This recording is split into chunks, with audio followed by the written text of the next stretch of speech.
அருணாச்சல ஈஸ்வரா அருள்வாய் ஜெகதீஸ்வரா அண்ணாமலை ஜோதியே ஆதி பரமேஸ்வரா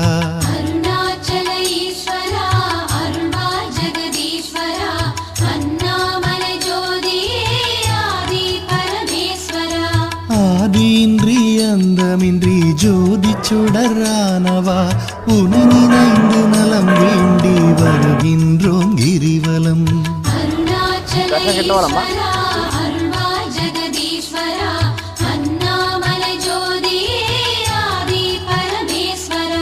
சக்தி உமை பாகனாகி அர்த்தநாரியானவா உனை நினைந்து நலம் வேண்டி வருகின்றோம் கிரிவலம்.